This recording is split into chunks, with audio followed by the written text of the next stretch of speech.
ప్రభువైన యేసుక్రీస్తు నామములో మీ అందరికీ వందనాలు తెలియపరుస్తున్నాం. నా పేరు ఐజయా మోతి. మా తండ్రి గారి పేరు సామ్యుయేల్ మోతి, మా తల్లి గారి పేరు సుగుణ. మరి మా తల్లిదండ్రులకు 4 సంతానం, 3 కుమారులు, 1 కుమార్తె. మరి దేవుడు ఆయన ప్రేమను బట్టి మమ్మల్ని తన సన్నిధిలో ఆశీర్వదించి ఉన్నారు. మరి దేవుని సన్నిధిలో నా జీవితంలో దేవుడు చేసిన కొన్ని మేళ్లను మీతో పంచుకోవాలని ఆశపడుతున్నాను. మరి ఈ సమయంలో ప్రత్యేకంగా యవనస్తుల యొక్క హృదయాలు అనేక సందర్భాలు చెదిరిపోతున్న విషయాలు, అలాగనే నా జీవితంలో కూడా క్రీస్తును తెలుసుకోక మునుపు, అనగా ఒక క్రైస్తవ కుటుంబంలో పుట్టినప్పటికీ మా తండ్రి గారు యేసుక్రీస్తుని తెలుసుకొని సువార్త చేస్తూ సేవలో సాగిపోతున్నప్పటికీ కూడా మా యొక్క జీవితంలో అపవాది అనేక సందర్భాల్లో ఆత్మీయతను, యవన జీవితాన్ని చెదరగొట్టిన పరిస్థితులు మీకు తెలియపరచాలని నేను ఆశపడుతున్నాను. కాబట్టి యవనస్తులైన వారు ఈ మాటలు వింటున్న మీ జీవితాల్లో కూడా ఆలోచించాల్సింది మనవి చేస్తున్నాను. నా యొక్క బాల్యము నుండి నేను, మా అన్న జరమయ్య మోతి ఇద్దరం కలిసి హైదరాబాదులో హయత్ నగర్ అనే ప్రాంతంలో వర్డ్ అండ్ డీడ్ అనే హాస్టల్లో చిన్నప్పటి నుండి మేము చదువుకుంటూ వస్తున్నాం. క్రిస్టియన్ సంస్థ. దాని యొక్క ఫౌండరు థామస్ నతానేల్ గారు, కట్టా థామస్ నతానేల్ గారు. వారు దాని యొక్క ఫౌండర్గా ఉంటూ అనేక వందలాది మంది, వేలాది మంది ఆ యొక్క హాస్టల్లో చదువుకొని చాలా గొప్ప గొప్ప స్థితిలో ఉన్నారు. మేము కూడా మా బాల్యము నుండి అక్కడే చదువుకుంటూ పెరిగి పెద్దయ్యాం. అయితే మేము చిన్నప్పటి నుండి కూడా చదువులో కానీ ఆటల్లో కానీ బాగా రాణిస్తున్న సందర్భాల్లో స్పోర్ట్స్లో బాగా యాక్టివిటీగా ఉన్నాం. యాక్టివ్గా ఉన్న సందర్భాల్లో మంచి కాంపిటీషన్స్ వస్తున్న సందర్భాల్లో మేము పాలు పొందటం, దాంట్లో మేము చాలా బహుమానాలు సంపాదించి స్కూల్లో కానీ, డిస్టిక్లో కానీ, స్టేట్లో కానీ, నేషనల్లో కానీ ఇలాగ పథకాలు సంపాదిస్తున్నప్పుడు నేను 8వ తరగతి చదువుతున్న సమయంలో 2003వ సంవత్సరం నందు హైదరాబాదులో ఆర్టిలరీ సెంటర్ గోల్కొండలో బాయ్స్ స్పోర్ట్స్ కంపెనీలో అండర్ 14 కింద మాకు అథ్లెటిక్స్లో కాంపిటీషను పెట్టడం జరిగింది. అక్కడ ఆర్మీలో అండర్ 14 కింద సెలక్షన్ జరుగుతున్న సందర్భాల్లో మా హాస్టల్లో సార్స్ అలాగనే టీచర్స్ ఎవరైతే ఉన్నారో వారు మమ్మల్ని బాగా ప్రోత్సహిస్తూ స్పోర్ట్స్లో రాణిస్తూ ఆటలో రాణిస్తున్న సందర్భాల్లో మమ్మల్ని వారు ఆ యొక్క సెలక్షన్స్కి తీసుకొని వెళ్ళారు. గోల్కొండ దగ్గరలో ఉన్న ఆర్టిలరీ సెంటర్లో మేము అక్కడ పార్టిసిపేట్ చేసినప్పుడు దేవుని కృప మా మీద విస్తారంగా ఉండటం వల్ల అక్కడ మేము సెలెక్ట్ అయ్యాం. నేను నా జీవితంలో అక్కడ సెలెక్ట్ అయిన తర్వాత 5 సంవత్సరాలు బాయ్స్ స్పోర్ట్స్ కంపెనీలో మిలిటరీలో అక్కడే ఉంటూ చదువుకుంటూ స్పోర్ట్స్లో రాణిస్తూ బాయ్స్ స్పోర్ట్స్ కంపెనీలో ఇంటర్ బీఎస్సీ కానీ, నేషనల్లో కానీ, సౌత్లో కానీ మెడల్స్ సంపాదిస్తూ ముందుకు సాగుతున్నాం. అలాంటి సందర్భంలోనే నేను యవన కాలంలో ఉంటున్నాను కనుక నా జీవితంలో మా తల్లిదండ్రులు ఇంటికి వెళ్ళినప్పుడు దేవుని యొక్క సువార్త అందిస్తున్న సమయంలో కానీ, ఆదివారపు ఆరాధనలే కానీ, ప్రతిదినము మా ఇంట్లో కుటుంబ ప్రార్థన జరుగుతున్న సందర్భంలో అన్నిటిలో పాలు పొందేవాడిని. నేను దేవుడు అంటే ఎంతో ఇష్టం, భక్తి అన్నీ ఉన్నప్పటికీ కూడా నేను హాస్టల్లో పెరుగుతున్న సందర్భాల్లో స్నేహితులు నాకు ఎవరైతే ఉన్నారో వారు మంచి వాళ్ళని, కొందరు లోకంలో తిరుగుతున్న వారు మరికొందరు. అయితే లోకంలో తిరుగుతున్న వారి యొక్క కొన్ని ఆలోచనలు, కొన్ని యొక్క పనులు నా యొక్క మనసును, ఆలోచన కూడా చెరపటం జరిగింది. దాన్ని బట్టి సినిమాలకి, తర్వాత లోకంలో ఉన్న అలవాట్లకి నేను బానిసగా అయిపోవటం, అంటే తాగటము, వ్యభిచరించటము, పాపంలో అంటే నేను చేయటమే అనేది కాదు, కానీ నేను ఇతరుల ద్వారా చేయించటం అనేది దేవుని యొక్క మాట మనకు తెలిసింది. కాబట్టి ఆజ్ఞ అతిక్రమమే పాపం. నా జీవితంలో నేను ఇతరుల చేత పాపం చేయించడం ద్వారా అది కూడా నా జీవితంలో పాపమే కనుక ఆ పాపం వల్ల నా జీవితంలో మరణశిక్షలోనికి నేను వెళ్ళాల్సి వచ్చింది. ఆ సమయంలో మా తల్లిదండ్రులు వారి ఇంటి దగ్గర నుండి నా కొరకు ఒక సమాచారం అందుకొని హాస్టల్కి వచ్చారు. వచ్చిన సందర్భంలో నా స్నేహితుడు ఒకరు, ప్రశాంత్ అనే ఒక సహోదరుడు నా యొక్క తల్లిదండ్రులకు ఫోన్ చేసి ఇలాగ మీ బాబుని బాగా కొట్టారు, ఏమైందో తెలియదు, బాగా సారు కొట్టారని చెప్పేసి ఈ విషయాన్ని తెలియపరిచినప్పుడు నేను మా యొక్క తల్లిదండ్రులు ఈ సమాచారం తెలుసుకొని నా దగ్గరికి రావటం జరిగింది. ఆ సమయాల్లో నేను బాగా ఇబ్బంది పడి నేను కొంచెం తెల్లగా ఉన్నాను కదా, ఈ ఒళ్ళంతా కూడా దేహమంతా కూడా మరి కమిలిపోయిన దెబ్బలతో ఉన్నాను.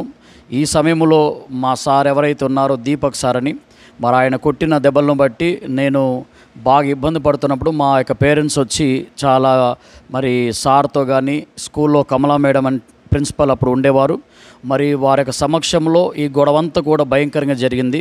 కాబట్టి నేను చేసిన పొరపాటు వారికి తెలియదు, కానీ ఎందుకు నేను దెబ్బలు తిన్నాననే విషయము చెప్పలేదు. కానీ నాకు ఆ యొక్క దెబ్బలు ఏవైతే పడ్డాయో నేను బాగా గాయపరచబడ్డానుగా అది తల్లిదండ్రులు చూడలేక మరి వారి బాధతో చాలామంది మరి గుంపులుగా వచ్చి మేము టీవీలో ఇస్తాం, మా బాబుని ఇలా కొట్టడం కరెక్ట్ కాదని వారితో బాగా పోరాటం చేసి బాగా పెద్ద గొడవ చేశారు.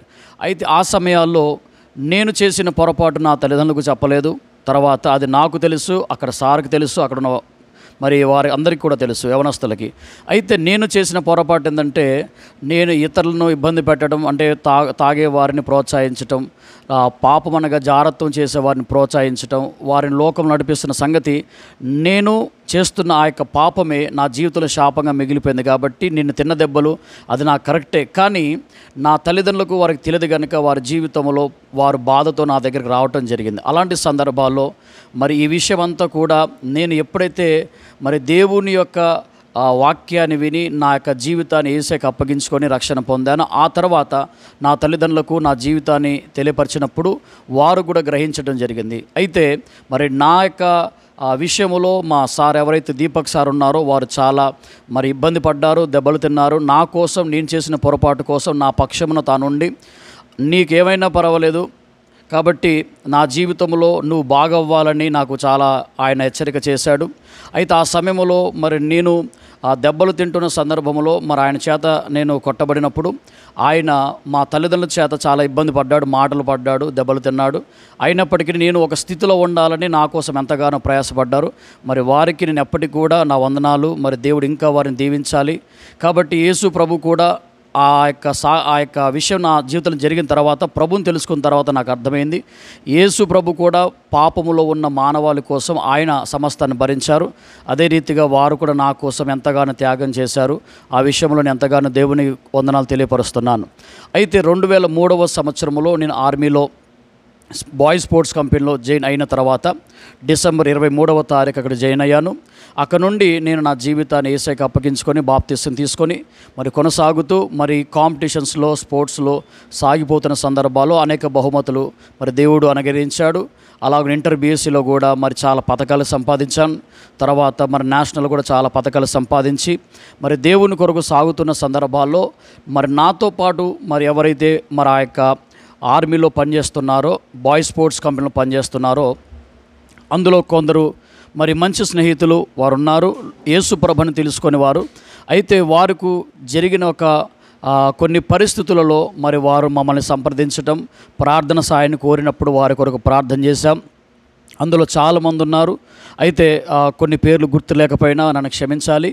అయితే నాకు బహుగా మరి సన్నిహితంగా ఉండేవారు మరి పాపారావు కానీ, అలాగనే మరి గోపి, అలాగనే మరి రాఘవన్న, తర్వాత మరి వారి తమ్ముడు సీతయ్య, అలాగ చాలామంది సహోదరులు, చంద్రశేఖరు, వీళ్ళంతా కూడా మరి నాతో వారు కలిసి ఉండేవారు.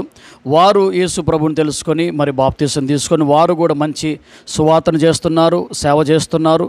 మరి దేవుని సన్నిధిలో వారికి సువార్తను అందించడం ద్వారా మరి క్రీస్తు కొరకు వారు సాగిపోతున్నారు. అయితే యవన కాలమందు మరి చేసిన పాపమే మరి లోకంలో నన్ను శాపముగా మార్చింది కనుక ఆ శాపమును దేవుడు విడిపించి రక్షించి తన కొరకు నడిపిస్తున్నాడు. అయితే నా జీవితంలో ఈ స్థితిలో ఉండటానికి మరి ఈ దినాన మరి ఒక ఉన్నతమైన స్థితిలో ఉద్యోగాన్ని సంపాదించుకున్న తర్వాత దేవుడు నన్ను రక్షించి మరి ఆయన సేవ కొరకు మరి 2008వ సంవత్సరంలో మరి దేవుడు పిలిచారు. ఆయన పిలిచినప్పుడు నేను సంపూర్ణ సేవకి మరి రిజైన్ చేసి దేవుని సేవకు రావటం జరిగింది. దేవుని సేవలోకి అడుగుపెట్టినప్పుడు మరి అనేకమైన ఇరుకులు, ఇబ్బందులు, శ్రమలు, కఠినమైన పరిస్థితులు ఏర్పడ్డప్పటికీ కూడా దేవుడు ఎక్కడ కూడా ఆయన ఆపలేదు. మరి అనేక ప్రాంతాలు, పట్టణాలు, జిల్లాలు, రాష్ట్రాలు, దేశాలు నడిపిస్తూ తన సువార్తను అందిస్తున్నారు. అనేకులు నడిపిస్తున్నారు. మరి కొందరిని మరి సేవకులుగా తయారు చేయడానికి కానీ, సంఘాలను మరి బలపరచడానికి కానీ, సంఘాలు కట్టడానికి దేవుడు కృప చూపించి నడిపించారు. అయితే ఈ స్థితిలో నేను ఉండటానికి దాని వెనక ఉన్న గొప్ప ప్రయాసాన్ని మీకు గుర్తు చేయాలనుకుంటున్నాను.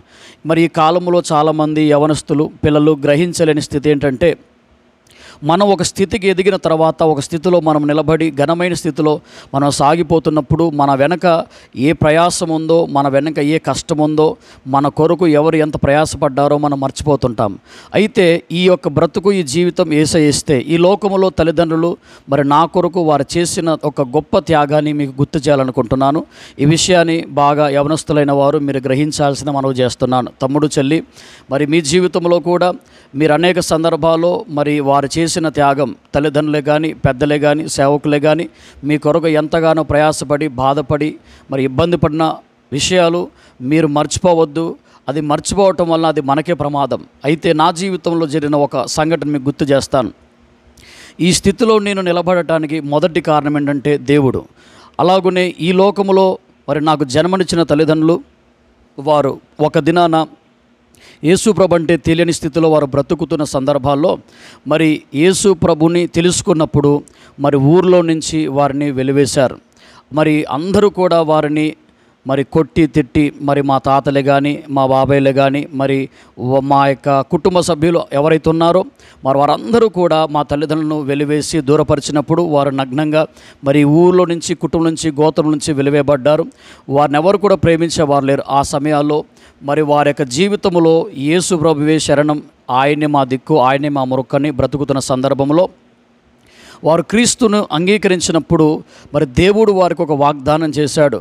ఏమనంటే, నా నిబంధన నేను రద్దుపరచను, నా పెదవులను బయలువైన మాటని మార్చనని కీర్తనకారుడు మరి సెలవిచ్చినట్టుగా ఆ మాటను వారు జీవితంలో తెలుసుకొని మరి ఆ యేసయ్య కొరకు వారు సాగిపోతున్న సందర్భంలో మరి అనేకమైన మరి లోక ఆచారములు, లోక పద్ధతులు మరి మా తల్లిదండ్రులు మరి విగ్రహారాధన చేస్తూ ఉండేవారు. మరి అలాంటి యొక్క సమయంలో వారు యేసు ప్రభుని తెలుసుకోవటం అనేది మరి ఎంత గొప్ప విషయమో అది ఈ దినాన నేను చూడగలుగుతున్నాను. ఎందుకంటే ఆ దినాన ఒకవేళ వారు ఒకవేళ ఉండుంటే ఈరోజు ఇటు ఆనందాన్ని, ఇటు గొప్ప పరలోకాన్ని నేను కోల్పోయేదేమో, మా కుటుంబం కోల్పోయేదేమో. అయితే ఆ దినాన మా తల్లిదండ్రులు ఎప్పుడైతే వెలివేయబడ్డారో ఆ సమయంలో ప్రేమించేవారు లేరు. మరి వారి జీవితం అంతా ఎలాగుందంటే ఆకలికి అలమటిస్తున్నారు. మరి నీడలేక, తోడు లేక, ఆదరణ లేక అలాంటి స్థితిలో ఉంటున్నప్పుడు యేసు ప్రభుని తెలుసుకొని మరి క్రీస్తు కొరకు సాగిపోతున్న సందర్భంలో ఒక వ్యక్తి, మరి బాలయ్య అనే వ్యక్తి గారు, ఆయన మరి మా యొక్క తల్లిదండ్రులను ప్రేమించి మరి వారికి వస్త్రాలనిచ్చి వారిని మరి వారికి దేవుని ప్రేమను చూపించి వారిని చేరదీసి మరి వారిని బలపరుచున్నారు. ఆ సమయంలో వీరు యేసయ్యను తెలుసుకొని వారు సాగిపోతున్న సందర్భంలో యేసయ్య వారి పక్షమున చేసిన ఒక గొప్ప కార్యం ఏంటంటే, మరి నేను మీకు తోడై ఉన్నానని ఒక వాగ్దానం చేశాడు. ఈ వాగ్దానం వారు కలిగి వెళ్తున్నప్పుడు మరి తక్కువ జాతి దేవుని నమ్మినవని, లేదంటే మన దేవుని విడిచిపెట్టావని, మరి ఎన్నో మరి మనము కోల్పోతున్నామని ఇబ్బంది పెట్టారు. కొట్టి తిట్టి అనేక రీతిలుగా బాధ పెట్టినప్పటికీ కూడా మరి మా తల్లిదండ్రులు వారు యేసు ప్రభుని వారు వెంబడిస్తున్నారు. యేసు ప్రభు అనగా సత్యమై ఉన్నాడు. ఆ సత్యవంతుని వారు తెలుసుకున్నారు కనుకనే ఈరోజు క్రీస్తు కొరకు మరి మేమంతా కూడా చావటానికైనా బ్రతకటానికైనా ఒక నిర్ణయాన్ని తీసుకొని ఉన్నాం. అయితే మా తల్లిదండ్రులు మరి పడిన శ్రమలు, బాధలు, ఇబ్బందులు, మరి వారి జీవిత యొక్క అనుభవాలు మాకు ఎప్పుడు చెప్తూ ఉంటారు. అందులో నేను అన్ని చెప్పలేకపోయినా కొన్ని విషయాలు మీకు జ్ఞాపకం చేస్తున్నాను. మరి వారి జీవితంలో పొందిన ఇబ్బందులు ఎలాంటివి అంటే, కనీసం అన్నం తిందామన్నా కూడా త్రనించేవారు కాదు. అన్నం పెట్టేవారు కూడా లేరు, మరి ఆహారం పెట్టేవారు కూడా లేరు. యేసుప్రభు నమ్మినందుకు వారు దూరపరిచారు. మరి సొంత అన్నదమ్ములు కూడా మరి వెళ్తే కూడా మరి దూరపరిచి కొట్టి వెలివేసిన పరిస్థితులు ఎన్నో ఉన్నాయి. అలాంటి సందర్భంలో మరి మా తల్లిదండ్రులు యేసుప్రభుని వెంబడిస్తున్న సందర్భంలో మరి దేవుడు సంతానాన్ని ఇచ్చాడు, పిల్లల్ని ఇచ్చాడు కదా. ఆ యొక్క పిల్లల్లో మరి రెండో వాడిగా నేను ఉంటున్నాను. నా జీవితంలో ఒక దినాన మరి మెడ మీద చిన్న కురుపు అయిందని చెప్పేసి ఆ కురుపు పోవాలని మరి మా తల్లిదండ్రులు యేసుప్రభు నమ్ముకున్నారు. విశ్వాసంతో ప్రార్థన చేయటం మొదలుపెట్టారు. ఆ ప్రార్థన చేస్తున్నప్పుడు మరి కొంతకాలానికి వారికున్న విశ్వాసాన్ని బట్టి ప్రార్థన చేస్తూ ఉంటే ఆ ప్రార్థన ద్వారా స్వస్థత జరుగుతుందనుకుంటే ఆ యొక్క కురుపు కాస్త గడ్డగా మారిపోయింది. సరేలే, అది దేవుడు స్వస్థపరుస్తాడని ప్రభుపై ఆధారపడి వారికున్న నమ్మకంతో దేవుని మరి స్తుతించి వెంబడిస్తూ మరి ప్రార్థన చేస్తుంటే ఆ గడ్డ కాస్త క్యాన్సర్గా మారిపోయింది. కొంతకాలానికి క్యాన్సర్గా మారిపోయిన సమయంలో మరి మెడ మీద భారంగా ఇబ్బందికరంగా ఉంటున్న సందర్భంలో మరి మా తల్లిదండ్రులు మరి ఎంతగానో ఏడుస్తూ ప్రభువును ప్రార్థన చేస్తున్నారు. ప్రభువా, మరి మీరు ఇచ్చిన ఈ బహుమానం మరి నీ సన్నిధిలో మరి మీరే కాపాడాలి, మీరే స్వస్థపరచాలి మరి అని వారు ఎంతగానో విశ్వాసంతో అన్ని దేవుని పాదముల చెంత ఉంచి ప్రార్థన చేస్తూ ఉంటే ఎవ్వరు కూడా చెరదీసేవారు లేరు, ప్రేమించేవారు లేరు, ఆదరించేవారు లేరు. కాబట్టి ఒంటరిగా ఉన్న మరి నా తల్లిదండ్రులు మరి నా కొరకు ఎంతగానో కన్నీరు విచ్చుచున్న సందర్భంలో ఆ గడ్డ కాస్త క్యాన్సర్ అయిపోయింది కదా. ఆ క్యాన్సర్తో కొంతకాలానికి మరి నా శరీరంలో మరణం సంభవించింది.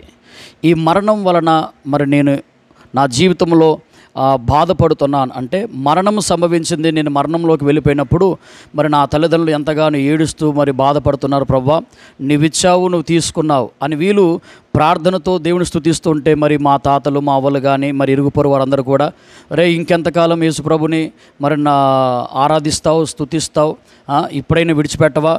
ఎంత ఘోరం జరిగిన తర్వాత, నీ కొడుకుని పోగొట్టుకున్న తర్వాత కూడా ఇన్ని బాధలను అనిపించడం నీకు ఎలా ఉందని చెప్పేసి మా తల్లిదండ్రులు ఎంతగానో వారు మరి ఎన్నో మాట్లాడినప్పటికీ కూడా వారిద్దరూ మరి దేవుని సన్నిధిలో ఎంత విశ్వాసం అంటే ఇప్పటికీ కూడా ప్రతి విషయంలో చిన్నదైనా పెద్దదైనా ఏది కావాలన్నా మరి ప్రార్థనతోనే వారు మొదలు పెడతారు. మాకు ప్రార్థనే నేర్పించారు. ఆ ప్రార్థన జీవితం ఏం చేసిందంటే ఆ దినాన వారు చేసిన ప్రార్థన మరి ఈ యొక్క దేహంలో మరణం సంభవించినప్పుడు ఈ దేహాన్ని మట్టికి మన్నుగా మార్చదామని సిద్ధపడుతున్న సందర్భంలో వారికున్న ఒకే ఒక విశ్వాసం మరి కొబ్బరిను ప్రార్థన చేసి మరి ఆ యొక్క క్యాన్సర్ ఎక్కడైతే వచ్చిందో మెడ మీద ఈ యొక్క భాగంలో మరి అక్కడ నూనె పోసి రాసి, ప్రభువా నువ్వు ఇచ్చావు, నువ్వు తీసుకున్నావు అని వారు కన్నీటితో ప్రార్థన చేసి వారు ప్రార్థన ముగించేశారు. తర్వాత ఈ దేహాన్ని మట్టికి మనగా మార్చుదామని కొంత సమయానికి అరటితోలు ఎలాగైతే మనం ఒలిచివేస్తామో అలాగ వలచబడి మరి ఆ యొక్క క్యాన్సర్ గడ్డ నేల మీద పడిపోవటం, కొంత సమయానికి దేవుడు మరి ఆ ప్రార్థన ద్వారా మరి ఈ యొక్క దేహములోనికి ఆత్మను పంపించడం జరిగింది. దేవుని నామమునకే మహిమ కలుగునుగాక. మరి ఆయన ఆ చేసిన గొప్ప కార్యాన్ని బట్టి మరి అక్కడ ఉన్నవారు కూడా, అయ్యా నువ్వు నమ్మిన దేవుడు సజీవుడు, ఆయన సత్యవంతుడు, ఆయన గొప్పవాడు, యేసుక్రీస్తు మరణం గెలిచి లేచాడు కాబట్టి ఆయన అద్భుతాలు చేయగలడు, ఆయన సత్యాన్ని తెలపగలడు, రక్షణను మీరు కాపాడుకుంటూ బ్రతుకుతున్నారు కదా, మరి నీ కుమారుడు ఆ యేసు ప్రభు యొక్క నామాన్ని బట్టి బ్రతికించబడ్డాడు అని వారందరూ సంతోషించారు. కొందరు యేసు ప్రభుని తెలుసుకున్నారు. అలాగనే నేడు మరి మా తల్లిదండ్రుల యొక్క మరి అన్నదమ్ములు కానీ మరి వారి వైపు కానీ వీరి వైపు కానీ యేసు ప్రభుని తెలుసుకొని సత్యాన్ని తెలుసుకొని వారు బ్రతుకుతున్నారు. అంత మాత్రమే కాకుండా నా కళ్ళ మీద మీరు మచ్చలు చూడొచ్చు. ఈ రెండు కళ్ళకి కంద్రీగలు కొట్టడం జరిగింది. ఆ కంద్రీగలు కుట్టినప్పుడు కూడా నా రెండు కళ్ళు మరి పోవటం జరిగింది. అలాంటి సమయంలో మరి మా తల్లిదండ్రులు ప్రార్థన చేసి నూనె రాసినప్పుడు మరి యొక్క రెండు కళ్ళు కూడా దేవుడు అనుగ్రహించాడు. ఇలాగా ఎన్నో అద్భుతాలు దేవుడు చేస్తూ నా జీవితాన్ని ఆయన మరి బలపరుస్తూ తన సాక్షిగా నడిపిస్తున్నాడు. అయితే ఇంత ఆశీర్వాదకరమైన మేలు నా జీవితంలో జరగటానికి గల కారణం ఏంటంటే, ఒకటి నా తల్లిదండ్రులు చేసిన ప్రార్థన, దేవునందు విశ్వాసం ఉంచి ఎప్పుడైతే నమ్మకముగా క్రీస్తు కొరకు వారు సాగిపోతున్నారో దేవుడు ఆయన బలపరుస్తూ వచ్చాడు. మరి ఎప్పుడో నిన్ను మట్టికి మన్నుగా మారాల్సిన వాణ్ణి, లోకములో కలిసిపోవాల్సిన వాణ్ణి, స్నేహితుల ద్వారా పాడైపోయి ఎప్పుడో నేను మట్టికి మన్నిగా ఉండాల్సిన నా జీవితాన్ని ఒకటి దేవుని కృప, రెండవది నా తల్లిదండ్రులు చేసిన ప్రార్థన, ఈరోజు నేను ఆయనకు నమ్మకం ఉండటం వలన దేవుడు తన కృపను చూపించి సాక్షిగా వాడుకుంటున్నాడు. మరి నా కొరకు మరి మా పరిచయ కొరకు మా తల్లిదండ్రుల కొరకు మీరు అనుదిన ప్రార్థనలు జ్ఞాపకం చేసుకోనండి. దేవుడి సాక్ష్యాన్ని దీవించి ఆశ్రయించను గాక. చిన్న మాట, యవనస్తులని మీ అందరూ కూడా గమనించండి. సమయము చాలా సంకుచితంగా ఉంది.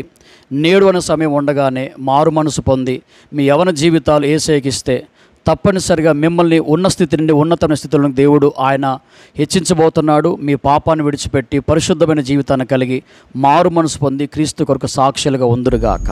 ఆమేన్.